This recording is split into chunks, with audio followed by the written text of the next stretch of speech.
आज गुजरात में सूरत शहर में नगर निगम जो चुनाव होता है काउंसिलर का, उसमें भाजपा और कांग्रेस दोनों पक्ष अपनी दावेदारी और उम्मीदवार खड़े किए हैं और उसके सामने बहुजन मुक्ति पार्टी यानी बहुजन मूल निवासी विचारधारा वाले एक मात्र शिक्षित उम्मीदवार जो हमारे बीच में आज मौजूद है और उसका नाम है अश्विन भाई परमार, जो सूरत शहर के ही रहवासी है और छोटी उम्र में और युवा उम्मीदवार है।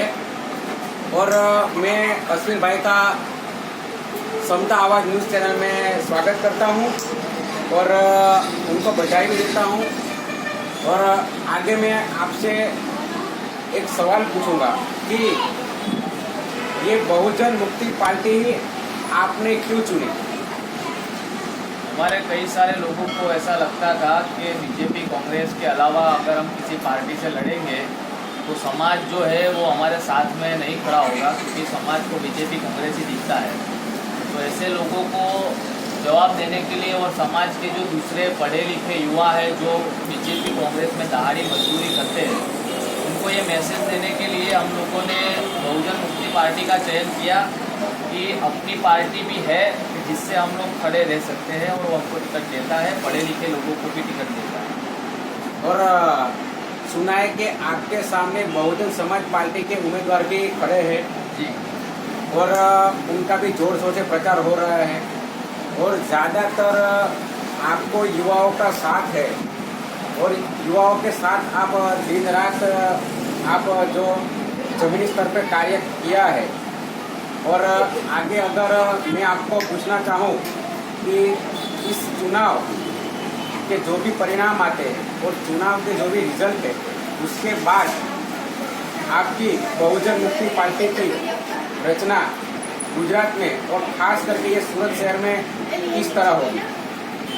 फिलहाल तो इसके बारे में हमने अभी कोई रणनीति तय नहीं की है, मगर हमारे जो सीनियर कार्यकर्ता है पार्टी के, उनके साथ हम सलाह मशवरा करके आने वाले दिनों में बहुजन मुक्ति पार्टी को सूरत के साथ साथ पूरे गुजरात में कैसे बढ़ाया जाए, इसके ऊपर हम लोग जोर देंगे और आने वाले समय में इसकी सारी रणनीति भी हम लोग जाहिरात करेंगे। और इस सूरत शहर की और आपके वार्ड नंबर 8 के प्रजाजनों के बीच में मैं गया तो काफ़ी खुशी का माहौल है और चर्चा में आप ही का नाम है, क्योंकि आप एक अकेले उम्मीदवार हो वार्ड नंबर 8 में जो बाबा साहेब आम्बेडकर के अनुयायी हो और मूल निवासी विचारधारा में आप मानने वाले हो। और इस चुनाव में आप खड़े रहे और नामांकन भरने गए, तब आपने बाबा साहेब के प्रतिमा पे हार चढ़ाया था और इसीलिए काफ़ी युवा जो आपसे प्रभावित होकर आने वाले दिनों में बहुजन मुक्ति पार्टी के साथ जुड़ेंगे। और अगर आप इस चुनाव जीत जाएंगे तो आपका पहला कदम युवाओं के लिए क्या होगा? हमने कोई हवाई मुद्दे हमारे मैनिफेस्टो में ऐड नहीं किए। हम ये इलेक्शन 23 मुद्दों पे इलेक्शन लड़ रहे हैं, कॉर्पोरेशन का इलेक्शन। इन 23 मुद्दों में हमने कोई हवाई मुद्दे को ऐड नहीं किया है, जैसे कि 15 लाख देंगे, 2 करोड़ नौकरियां देंगे, ये कर देंगे, वो कर देंगे। हमने जो मुद्दे रखे वो आम नागरिक, गरीब, शोषित, वंचित समाज के बेसिक मुद्दे हैं। बेसिक मुद्दे यानी जो नीड है, जिसकी ज़रूरत के मुद्दे हैं, उसी मुद्दों को हमने इसमें ऐड किया। जैसे कि हमने हाईलाइटेड मुद्दे रखे हैं कि अभी तक क्या होता था, इलेक्शन में कैंडिडेट आता था, घर के पास जाता था, हाथ पैर जोड़ लेता था और उसके बाद जीतने के बाद 5 साल गायब हो जाता था। लेकिन हमने इसमें एक मुद्दा ऐड कर दिया कि अगर हम जीतते हैं तो जिस तरह से आज वोट मांगने के लिए घर घर जा रहे हैं, उसी तरह से जीतने के बाद हम हर महीने एक तारीख नक्की कर देंगे, डेट, और उस डेट पर हम घर घर जाएंगे और उनकी क्या क्या समस्या है वो जानने की कोशिश करेंगे और उस समस्या का समाधान लाने की कोशिश करेंगे। अगर मैं युवाओं की बात करूं तो ज़्यादातर गुजरात राज्य जो ऐसा है यहाँ पे जहाँ प्राइवेट स्कूल ज़्यादा है, और मैं कहना चाहूँ तो जो गवर्नमेंट स्कूल है उसमें सुविधा ऐसी नहीं है कि जो वंचित समाज है, गरीब है, पीड़ित समाज है, उसके बच्चे अच्छी तरह से पढ़ नहीं सकते। तो आप अगर ये चुनाव जीत जाओगे तो पहला कदम शिक्षा के लिए आपका क्या होगा? पहला कदम तो ये होगा कि कॉरपोरेशन में जो बजट शिक्षा के लिए यूज़ किया जा रहा है वो बहुत कम बजट यूज़ किया जा रहा है। तो हम पहले ही आम सभा के अंदर में ये मुद्दा रखेंगे कि सबसे पहले शिक्षा का बजट अभी जो बजट है उससे डबल किया जाए, और डबल करने के बाद मेरे वार्ड के अंदर में जितनी भी स्कूल है वहाँ पर मैं खुद विजिट करूँगा और वहाँ पे जाकर जानने की कोशिश करूँगा कि वहाँ पे क्या क्या चीज़ों की ज़रूरत है। हमारे समाज के जो लोग हैं वो ऐसा सोचते हैं कि हमारे बच्चों को हम सिर्फ खिचड़ी खाने के लिए स्कूल में भेज रहे हैं।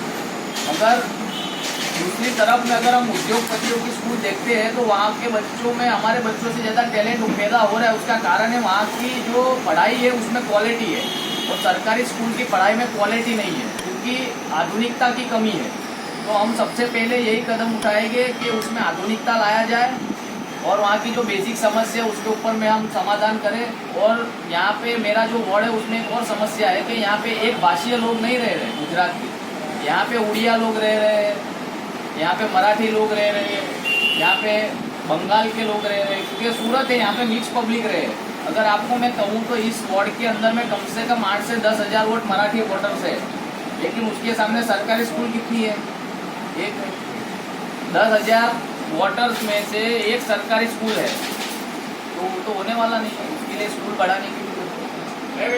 और यहाँ पे मैं बात करूँ वार्ड नंबर 8 की बात, तो वार्ड नंबर 8 है तो उसमें ज़्यादातर जो भी आपके मतदाता है वो माइनॉरिटी समाज से भी ज़्यादा बिलोंग करते हैं। तो उसके बारे में मुस्लिम समाज के विकास के बारे में आपका कार्य क्या होगा? सबसे पहले तो मुसलमानों को जो भ्रम है कि कांग्रेस पार्टी उनकी है, अगर आज़ादी के 75 साल अगर हम देखें तो जो 2% मुसलमान सरकारी नौकरियां करते थे वो 0 के आगे खड़े हुए, यानी कि सबसे ज़्यादा अगर नुकसान मुसलमानों का हुआ तो वो कांग्रेस के माध्यम से हुआ। तो हम सबसे पहले उनके अंदर में ये जागृति लाने का काम करेंगे और उनके अंदर भी नेतृत्व पैदा हो कि वो अपनी जो बहुजनों की जो पार्टियाँ है, क्योंकि वो बहुजन समाज का एक अभिन्न अंग है, तो हम ये कोशिश करेंगे कि वो सबसे पहले हमारे साथ जुड़े। और उनके अंदर में साक्षरता की बहुत ज़्यादा कमी है, तो हम ये भी कोशिश करेंगे कि उनके आने वाली जो जनरेशन है उसके लिए हम नई स्कूलें बनाएं और उनको स्कूल में जाने के लिए तैयार करें। और सबसे ज़्यादा अगर छोटे धंधे करने वाले जो लोग हैं, जो छोटे बिजनेसेस हैं, जैसे कि साग भाजी बेचना, गैरेजेस का खोलना, पंचर बनाना, ये सारे काम ज़्यादातर हम देखें तो माइनॉरिटीज़ के लोग कर रहे हैं। तो हम ऐसा भी हमने ये मुद्दा डाला हुआ है कि हम रोजगार लक्षी कैंप करेंगे जिससे उन लोगों को वो जो काम कर रहे हैं उसमें और भी ज़्यादा हम उनको मास्टरी कराएं। और मेरा आखिरी सवाल आपको ये है कि ये सूरत सिटी ऐसा है कि जहाँ पूरा भारत बसता है, पूरे भारत की जो भी बस्ती है, अलग अलग राज्यों से आने वाले लोग हैं, ये सूरत शहर में रह रहे हैं। तो आखिरी सवाल ये मेरा है, MAD यानी मुस्लिम आदिवासी दलित, तो भाजपा, कांग्रेस और अभी बसपा है, अभी नया नया गुजरात में आम आदमी पार्टी में आए, तो MAD यानी मुस्लिम आदिवासी दलित समाज का विकास अगर सही तरह से करना है तो आपकी बहुजन मुक्ति पार्टी की विचारधारा क्या है? सबसे पहली बात तो ये है कि समस्या हमारी है, आदिवासी की है, शेड्यूल कास्ट की है, OBC की है। तो ये समस्या अगर हमारी है तो इसका समाधान भी तो हमको करना पड़ेगा ना। हम दुश्मन के साथ सोचते हैं कि वो हमारी समस्या का समाधान कर देगा, तो ये तो होने वाला नहीं है। तो अगर समस्या हमारी है तो समाधान हमारा होना चाहिए, तो नेतृत्व भी हमारा होना चाहिए ना। तो उसके लिए हम ये लोगों से अपील करते हैं कि हमारे समाज की जितनी भी पार्टियां, चाहे BSP हो, BNP हो, BTP हो, ये जो बहुजन समाज की जो पार्टियां हैं उसके साथ जुड़ के हम लोगों को काम करना चाहिए। तो आने वाले समय में मैं ऐसा मानता हूँ कि 10-20 सालों में ये परिवर्तन हो सकता है, संभव परिवर्तन भी। आज हमारी समता आवाज़ न्यूज़ चैनल में आज हमारे साथ थे असीम भाई परमार, जो सूरत म्यूनसिपल कॉरपोरेशन के काउंसिलर के इलेक्शन में खड़े हैं, और वो अकेले ऐसे शिक्षित उम्मीदवार हैं जो बहुजन मुक्ति पार्टी से खड़े हैं। और आपके बीच में काफ़ी हमारी वार्तालाप हुई है, और मैं दूसरी बार उनको धन्यवाद देना चाहूँगा। आप देख रहे हो समता आवाज़ न्यूज़ चैनल।